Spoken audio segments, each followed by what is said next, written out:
Welcome to r/Am I the Butthole, where OP gets scammed out of his inheritance. Am I the butthole for stopping payment for my grandfather's care after I found out he secretly gave the apartment to my aunt? My grandfather had a stroke almost 2 years ago. After he got out of the hospital, he couldn't really manage on his own anymore. He wasn't bedridden, but his memory was failing. His blood pressure was constantly fluctuating, and sometimes he would leave the gas on or call me in the middle of the night because he thought someone was walking around the apartment. I lived nearby, about a 20-minute drive, so everything gradually fell on me. Doctors, medications, paperwork, trips, groceries. When things got tougher, I found a caregiver for a couple of days a week. His pension covered part of the expenses, but a decent caregiver and post-stroke medications were very expensive. So I was constantly chipping in my own money. Sometimes $1,000 to $2,000 a month would just disappear. The rest of the family seemed to only exist in name. My aunt would come by once every couple of months with some fruit, take pictures with Grandpa, post something about the family, and then disappear again. My cousins hardly ever showed up at all. And yes, this is probably important. I really thought that Grandpa's apartment would end up becoming mine. Grandpa himself said more than once that I was the only one helping him, and that everything would be fair. I even put off moving to another city because I knew he simply wouldn't make it without me. But I do not think that Grandpa was obligated to leave the apartment to me. What really hurt me was that for years, they let me live under the impression that we're a family and honest with each other, while behind my back, they'd already decided everything. A few weeks ago, I came home earlier than usual and overheard my aunt and grandpa talking in the kitchen. She was trying to convince him not to leave the apartment to me because I only help for my own benefit. She said that she has children, a mortgage, and a real family. And Grandpa agreed with her. That's when I found out that he had already transferred the apartment to her 6 months ago. No one told me anything. Meanwhile, I kept paying for the caregiver and some of the medication all this time because I was sure that at least we were being honest with each other. I didn't make a scene. I just told my aunt that since the apartment was now hers, the responsibility should be hers too. I warned her that starting next month, I wouldn't be paying for anything anymore. Now there's a weird atmosphere in the family. No one tells me I'm wrong, but there are constantly comments like, "Well, he's an old man. Why are you counting every penny? You can't do that because of the inheritance." And now I don't even understand myself. Did they really take advantage of me? Or do I look like someone who only helped my grandpa for the sake of an apartment? OP, no good deed goes unpunished, and you're really getting screwed for your good deed here. I have to wonder if your aunt somehow exploited your grandfather because, you said it yourself, he's not 100% there. OP, you get 0 out of 5 buttholes. If anything, you've gone above and beyond. It can be someone else's problem now. And people are trashing on you because they think that you only helped for the sake of the apartment. But even if that is the case, OP still did help. No one else helped. Isn't helping for semi-selfish reasons still better than leaving the guy to die on his own? Am I the butthole for putting a bedtime pause on the Wi-Fi because my girlfriend's 28-year-old brother has spent nearly a decade rotting in our house playing video games?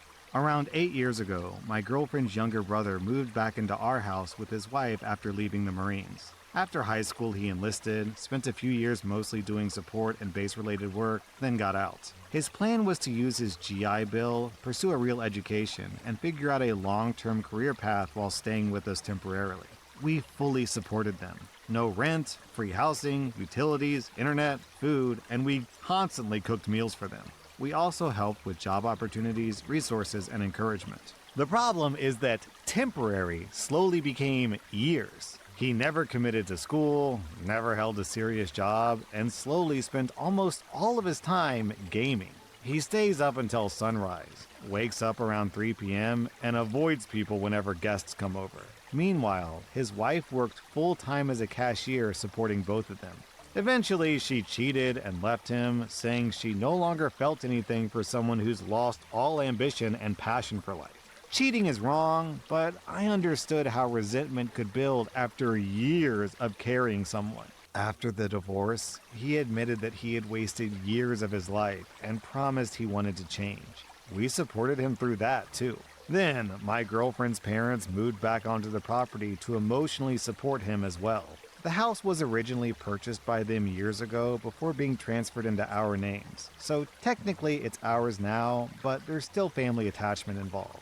Fast forward to now, and nothing has changed. He's 28 and still spends nearly all day in his room gaming.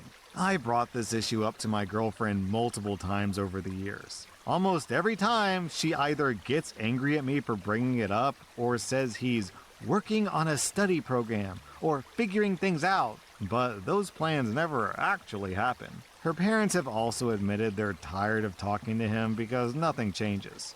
At this point, I honestly feel like I'm stuck in an echo chamber where everyone recognizes the problem, but nobody wants to confront it anymore. 2 weeks ago, I quietly set a Wi-Fi bedtime pause from 12 a.m. to 6 a.m., since me and my girlfriend pay basically all utilities, including internet. Honestly, I thought that it would affect nobody except him because everyone else sleeps like normal adults. My girlfriend got upset because I did it without telling her. She said that she couldn't sleep knowing there was tension in the house because of the Wi-Fi pause. She also explained that growing up, her grandparents controlled things in the house in ways that made her feel like she had no freedom. So the Wi-Fi situation brought back bad memories. I told her I understood that and agreed that what her grandparents did was unfair. But I also told her that she isn't a child anymore, and neither is her brother. This isn't parents punishing teenagers. This is a 28-year-old grown man spending nearly a decade avoiding adulthood when everyone around him financially cushions the consequences. I finally told her something that came from years of frustration. Somehow, everyone can sleep peacefully while watching her brother waste his life isolated in a bedroom gaming all night. But pausing the internet for 6 hours suddenly becomes the unbearable problem. She thinks that I'm being cruel towards someone who may be depressed. I think everyone has spent years enabling self-destruction because nobody wants to be the bad guy. This post is super fixated on the brother, but I'm actually more concerned about OP. He's had to live with his girlfriend's family members for 8 years, including who knows how long with his in-laws. Who wants to live that long with their in-laws, man? OP has been insanely generous to his girlfriend, but the real problem is, oh, well, my grandparents were mean a while ago, so now we can't turn off Wi-Fi? Yo, give me a break. Also, OP posted a long update, which is basically just him saying that he had a serious sit-down conversation with a girlfriend, and there's now a deadline and things are gonna change, or else. Anyways, OP, I'm giving you a solid 0 out of 5 buttholes. You've been insanely generous to your girlfriend and her family. I'm giving your girlfriend and her brother 2.5 out of 5 buttholes. Am I the butthole for not letting my friend use the photographer that she refused to hire with me?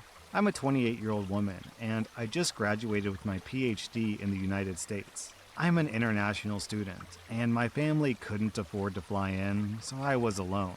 Months ago, I asked my best friend and roommate, Elena, who's also graduating, to split a photographer. She said that it was a waste of money. I even asked if her family could take a few pictures of me on their phone, and she said no because they'd be too busy focusing on her. At graduation, a representative from my country's consulate came to congratulate me and asked if I needed anything. I asked for a couple of photos on my phone for my parents. He ended up calling their official media photographer, who came and took photos and videos of me. Elena saw this and ran over asking if he could also film her walking on stage and do a full photo shoot of her with her parents, friends, and advisor. I told her she could ask him, but I wasn't comfortable asking because I didn't hire him. He's an employee of the consulate, and he was there for official reasons. She called me selfish, stormed off, and later texted me uninviting me from the graduation party that we'd planned for weeks, saying I ruined her day and she's not comfortable seeing me. Am I the butthole? So she couldn't ask her mom to say, hey, could you take a picture of my friend? But she expects you to do a full photo shoot? What a selfish hypocrite. OP, losing Elena as a friend is a net positive in your life. You get 0 out of 5 buttholes, Elena gets 1.5. Am I the butthole for not giving my coworker my baseball tickets? I'm a 28-year-old guy, and I received 2 baseball tickets for the Toronto Blue Jays at a work Christmas party. It was a random draw, and various suppliers sent over various items from alcohol to coffee makers. One vendor splits a season pass every year with his brother and gave up 2 of his seats for the party. They were fantastic seats, by the way. My coworker, a 60-year-old woman, works in the office and knew every gift that came in. She really wanted those Blue Jay tickets. The moment I got those tickets, my coworker began trying to convince me to give her the tickets. She argues that I don't watch baseball and I can't drive to Toronto. I invited my mother. My mom rarely passes the opportunity to spend time with me, and I never say no to free anything. My coworker says that she would appreciate the tickets more, but I said no. Over the next few months, while I set up the date with the vendor to go to the game, my coworker would try to get me to transfer the tickets over. I stay firm about keeping the tickets. Things hit an end yesterday.